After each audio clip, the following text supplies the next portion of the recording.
4 மாவட்டங்களில் இன்று கனமழைக்கு வாய்ப்பு இருப்பதாக வானிலை ஆய்வு மையம் தெரிவித்துள்ளதை அண்மை செய்தியாக பார்த்துக் கொண்டிருக்கின்றோம். செங்கல்பட்டு, விழுப்புரம், கடலூர், மயிலாடுதுறை ஆகிய 4 மாவட்டங்களில் இன்று கனமழைக்கு வாய்ப்பு இருப்பதாகவும், புதுச்சேரி மற்றும் காரைக்கால் பகுதிகளிலும் இன்று கனமழை பெய்யக்கூடும் என்று வானிலை ஆய்வு மையம் தெரிவித்துள்ளதை அண்மை செய்தியாக பார்த்துக் கொண்டிருக்கின்றோம். கூடுதல் விவரங்களை செய்தியாளர் செலினா வழங்க கேட்கலாம். செலினா, வானிலை ஆய்வு மையத்தின் கூடுதல் விவரங்களை பதிவு செய்யலாம்.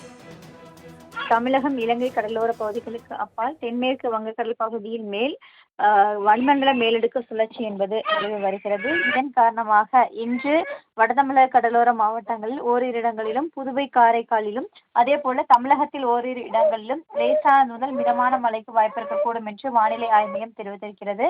குறிப்பாக செங்கல்பட்டு, விழுப்புரம், கடலூர், மயிலாடுதுறை ஆகிய மாவட்டங்களில், அதே போல புதுவை, காரைக்காலிலும் இன்று கனமழைக்கான வாய்ப்பு இருக்கக்கூடும் என்றும் வானிலை ஆய்வு மையம் எச்சரிக்கை விடுக்கப்பட்டிருக்கிறது.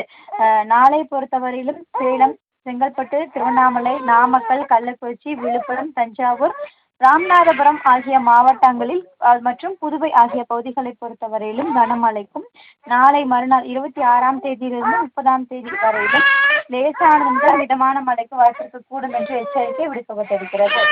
குறிப்பாக சென்னை மற்றும் புறநகர் சென்னை பொறுத்தவரையிலும் அடுத்து வரக்கூடிய 2 நாட்களுக்கு லேசான முதல் மிதமான மழைக்கான வாய்ப்பு இருக்கக்கூடும் என்றும் வானிலை ஆய்வு மையம் தெரிவித்திருக்கிறது. அதிகபட்சமான வெப்பநிலை பொறுத்தவரையிலும் 24 முதல் 26ஆம் தேதி வரையிலும் பெரிய அளவிற்கான மாற்றத்திற்கு எதுவும் இல்லை என்றும், 24, 26 ஆகிய தேதிகளை பொறுத்தவரையிலும் 2லிருந்து 3 டிகிரி செல்சியஸ் வரையிலும் வெப்பநிலை அதிகமாக இருக்கக்கூடும் என்றும் வானிலை ஆய்வு மையம் தெரிவித்திருக்கிறது. மீனவர்களுக்கான எச்சரிக்கை: தமிழக கடலோர பகுதிகளில் 24லிருந்து 28ஆம் தேதி வரையிலும் தென்மேற்கு வங்கக்கடல் பகுதியிலும், தென் தமிழக கடலோர பகுதிகளிலும் மீனவர்கள் யாரும் கடலுக்கு செல்லக்கூடாது என்ற எச்சரிக்கை விடுக்கப்பட்டிருக்கிறது. வங்கக்கடலோர பகுதிகளை பொறுத்தவரையிலும் இன்றும் நாளையும் மீனவர்கள் கடலுக்கு செல்லக்கூடாது எனவும், அரபிக் கடலோர பகுதிகளில் இன்றிலிருந்து 28ஆம் தேதி வரையிலும் மீனவர்கள் யாரும் கடலுக்கு செல்லக்கூடாது என்ற எச்சரிக்கை விடுக்கப்பட்டிருக்கிறது. செலினா, தகவலுக்கு நன்றி.